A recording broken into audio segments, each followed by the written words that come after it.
Assalamualaikum warahmatullahi wabarakatuh. Selamat siang dan salam sejahtera untuk kita semua. Baik, dalam kesempatan kali ini kami dari kelompok 8 akan mempresentasikan sebuah materi mengenai kosmetik pelembab. Adapun anggota kelompok dari kelompok 8, yang pertama ada Dinda Masokan Ramang, ada Rahmiati, Heruni Sasdar, dan Regina Dwi Putri Mahardika. Baik, langsung saja materi mengenai kosmetik pelembab. Nah, adapun urutan atau langkah-langkah yang benar dalam perawatan dan tata rias kulit adalah sebagai berikut. Yang pertama ada pembersih, yang kedua ada pelembab, yang ketiga ada pelindung, dan yang keempat ada tata rias. Nah, kosmetik pelembab ini perlu digunakan pada kulit yang kering atau normal condong kering. Apalagi jika akan lama di dalam lingkungan yang mengeringkan kulit, misalnya ruangan ber-AC. Namun, kosmetik pelembab ini juga perlu diperhatikan dalam penggunaannya karena untuk kulit alamiah sudah berminyak misalnya pada remaja, apalagi jika berjerawat dan tidak perlu atau bahkan dilarang untuk menggunakan kosmetik pelembab ini. Selanjutnya, tujuan dari kosmetik pelembab ini dikhususkan pada untuk kulit kering, yaitu untuk mempertahankan struktur dan fungsi barrier kulit yang mudah berubah supaya kulit tidak mudah mengelupas.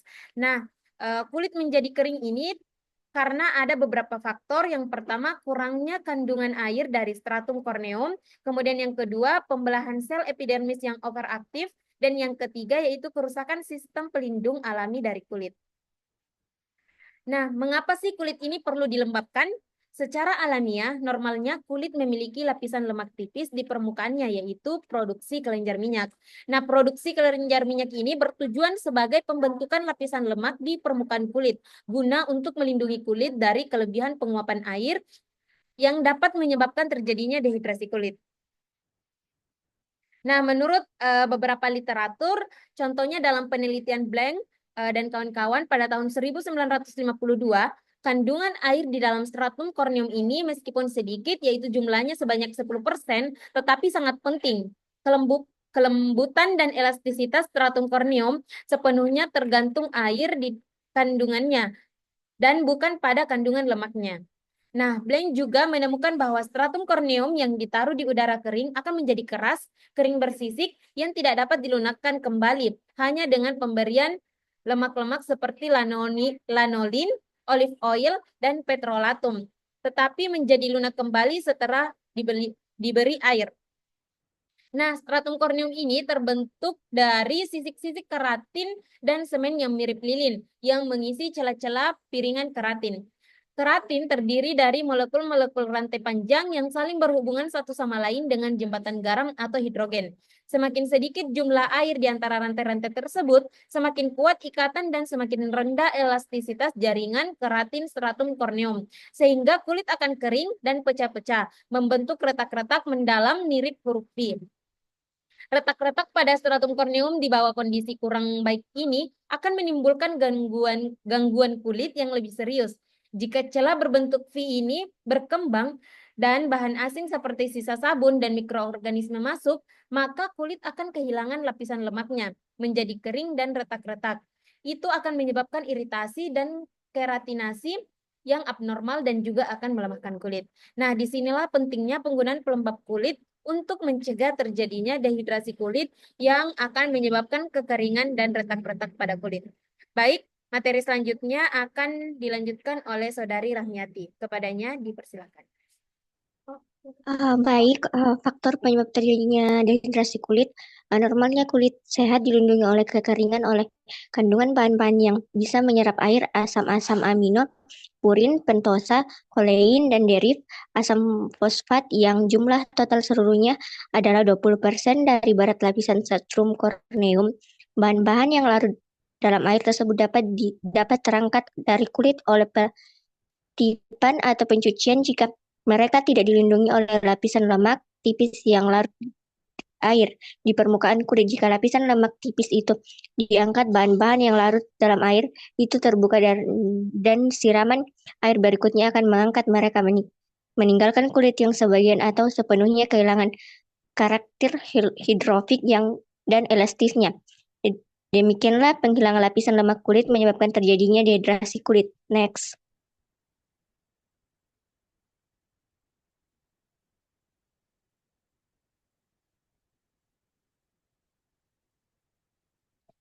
Uh, Powers dan Fox 1958 telah meneliti efek berbagai detergen sebagai penyebab hilangnya air dari Strum corneum. Ditemukan bahwa kehilangan air kulit dipercepat oleh tetrimon, alki, ardi, sulfenol, sodium laundry, sulfat, dan produk kondensasi coconut fat aktif di ternum. Efek mengeringkan itu bahkan bahkan lebih kulit oleh deterjen kaktikon, sedangkan efek pengeringan dari sabun dan tidak sekuat itu.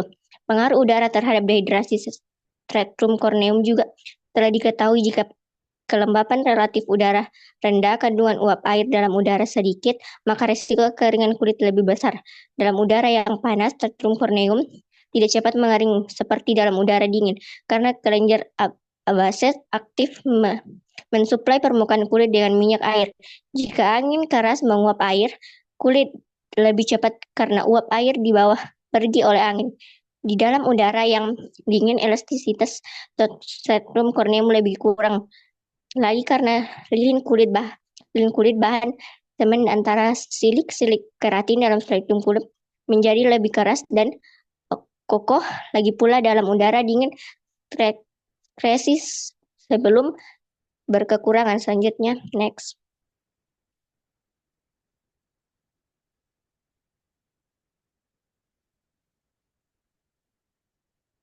Mekanisme kerja kosmetik pelembab membentuk lapisan penutup kulit dengan minyak bahan oculus tip. Emulsi cocok untuk tipe kulit kering karena dapat menahan air cukup lama di permukaan kulit. Menambah air dari luar untuk emulsi tipe kadar air dalam sampai 80%. Air merupakan pemacu penetrasi yang paling mudah tetapi sangat mudah menguap. Meningkatkan kandungan air di Stretchum corneum dengan cara menambah zat yang dapat meningkatkan air permukaan kulit sebagai hemektan sehingga air tidak mudah menguap. Contoh hemektan, gliserin, sorbitol, propionol, gelatin, asam amino, dan asam hyaluronat. Meningkatkan kapasitas pengikat air dengan menambahkan bahan tertentu kadar pelembab hingga dapat diserap sebagai di lapisan dalam. Contoh vitamin A, persen, S, derivat, separati, palmin. Next.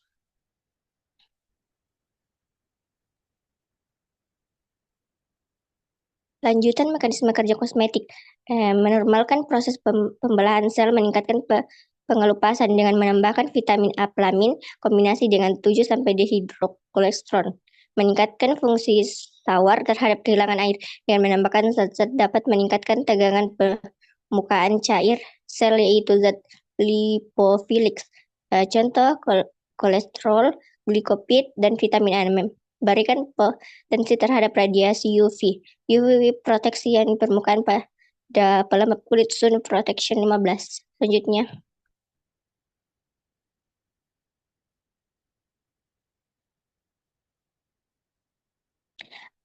bahan oklusi, minyak hidrogen atau wax, minyak tumbuhan dan hewan, asam lemak, linolin, asam stearat, fenil alkohol, tretin alkohol, fluorin alkohol, polihidroksin alkohol, propen glikol, wax ekstrak klonil, biwax, tracting stearat, vegetables, curcum, kardinal, profesi, diketsin, seot, kolesterol.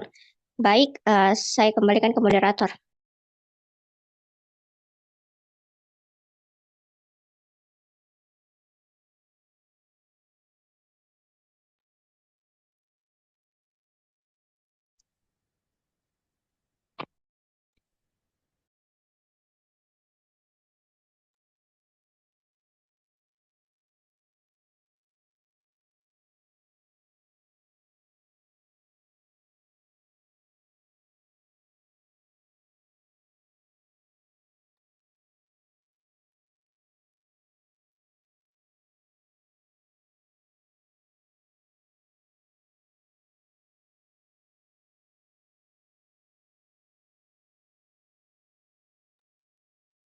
Baik, selanjutnya adalah jenis persediaan pelembab. Yang pertama ada day cream, tipe oil in water, lebih encer, lebih dingin, dan tidak lengket. Kemudian ada night cream, tipe water in oil, lebih kental, hangat, dan lengket. Kemudian ada eye cream, formula pelembab yang dikurangi propylene glycol dan alkohol karena dapat mengiritasi mata.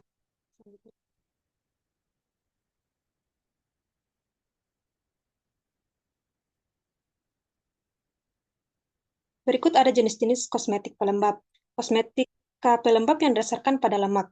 Kosmetika pelembab tipe ini sering dinamakan moisturizer atau moisturizing cream.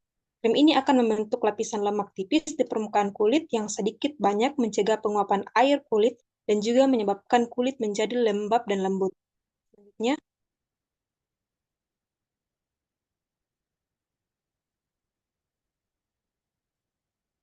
bahan utama dalam krim pelembab adalah lemak-lemak, seperti lanolin, lemak wool, fatty alkohol tinggi, lanete wax, gliserol monohydrate, dan lain-lain, yang semuanya merupakan bahan pengemulsi tipe water in oil. Sebagai tambahan adalah campuran minyak seperti misalnya minyak tumbuhan yang lebih baik daripada mineral oils, karena lebih mudah bercampur dengan lemak kulit, lebih bisa menembus di antara sel-sel stratum corneum, dan memiliki daya adesi yang lebih kuat.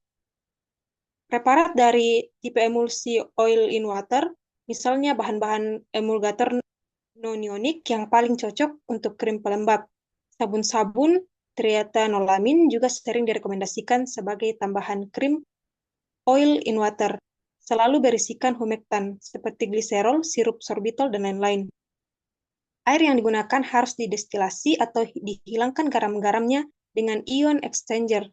Sisa-sisa besi dan tembaga sangat berbahaya karena mempercepat terjadinya ketengikan. Selanjutnya,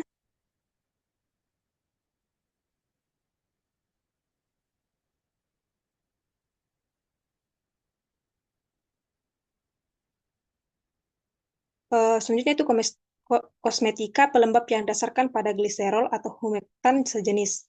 Preparat jenis ini akan mengering di permukaan kulit, membentuk lapisan yang bersifat higroskopis yang akan menyerap uap air dari udara dan mempertahankannya di permukaan kulit. Preparat ini membuat kulit nampak lebih halus dan mencegah dehidrasi lapisan stratum corneum kulit. Dalam produk-produk jenis ini, gliserol dapat diganti dengan sirup sorbit atau propylene glycol. Karbitol tidak kurang cocok karena akan menghasilkan manik-manik perspirasi di kulit. Selanjutnya,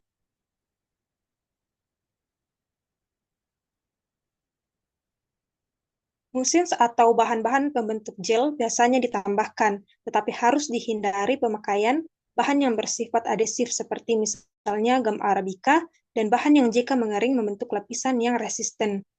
Alkohol dalam jumlah kecil sering ditambahkan selain juga bahan antiseptik seperti asam borak. Sebagai pewangi adalah air tanaman atau floral waters atau parfum yang larut dalam air. Preparat yang mengandung lemak seperti gliseril monosteraat atau lanete wax mempunyai dua fungsi pelembab, higroskopis dan lapisan lemak setelah gliserol. Madu merupakan humektan terpenting untuk kulit. Sekian, saya serahkan ke pemateri selanjutnya.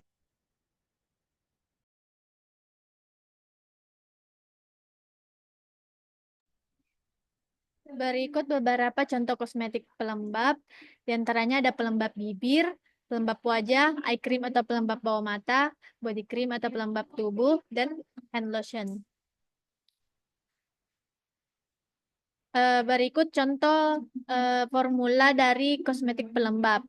Kosmetik pelembab berdasarkan lemak terbagi dalam berbagai bentuk, mulai dari krim lemak anhidrous, krim emulsi water in oil, emulsi ganda, krim oil in water yang kayak minyak, sampai ke emulsi oil in water cair dengan lebih dari 80% air.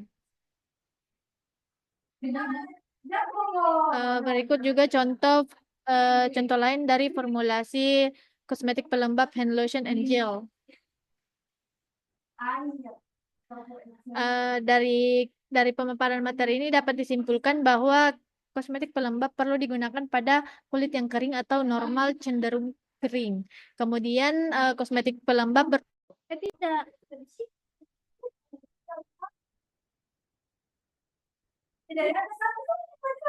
Share.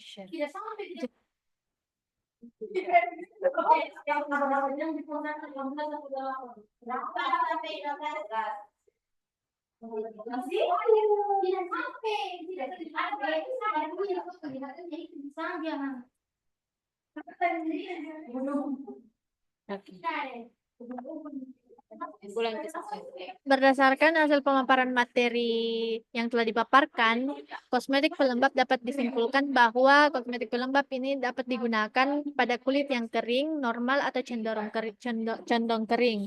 Kosmetik pelembab bertujuan untuk mempertahankan struktur dan fungsi barrier kulit yang mudah berubah agar kulit tidak mudah mengelupas. Saya kembalikan kepada moderator.